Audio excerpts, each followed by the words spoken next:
Hello বন্ধুরা, আসসালামু আলাইকুম। আপনারা কেমন আছেন? তো আশা করি সকলেই আল্লাহ তাআলার রহমতে ভালো আছেন। আমিও আজকে আল্লাহ তাআলার রহমতে ভালো আছি।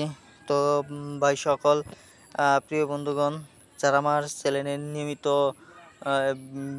ভিউয়ার রয়েছেন, তাদের উদ্দেশ্যে বলতেছি, ভিউয়ার্স, আপনারা স্ক্রিনের মধ্যে যে কচু শাকগুলো দেখতে পাচ্ছেন, এই কচু শাক দেখে আপনারা কেউ অবহেলা করবেন না। যে না, আপনারা হয়তো ভাবতে পারেন যে কবিরাজ সাহেব আজকে কী সব আবল তাবল ভিডিও নিয়ে আলোচনা করতেছে। ভাই সকল, আমি আবল তাবল ভিডিও নিয়ে আলোচনা করি না আর করব না। তার কারণ হচ্ছে ভাই সকল, আমি যে কোনো গাছ নিয়েই, সবজি নিয়ে, গাছগাছালি নিয়ে ভিডিও করি না কেন ভাইরা, সেটি আপনাদের জন্য, আমাদের জন্য এবং সকল মানুষের জন্য কিছু না কিছু উপকার রয়েছে।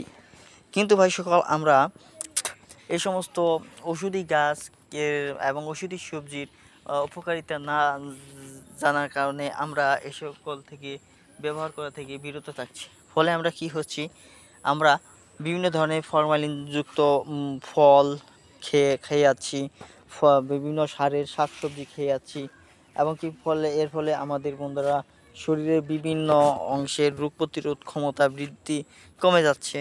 যতই ভালো মন্দ সেবন করুন না কেন বন্ধুরা, ফলমানযুক্ত এবং কি সারের জিনিস কিন্তু খেলে আপনাদের শরীরের জন্য বেশি ক্ষতিকর। তো বন্ধুরা, সেজন্যই আপনাদেরকে বলবো, এই কচু শাক আপনারা নিয়মিত সেবন করুন। কারণ হচ্ছে এই কচু শাকে খনিজ পদার্থ আছে, লবণ রয়েছে, তারপর বন্ধুরা বিভিন্ন ধরনের অ্যাসিড রয়েছে, তো বন্ধুরা বিভিন্ন ধরনের উপাদান রয়েছে, এমনকি বিভিন্ন ধরনের ভিটামিন রয়েছে।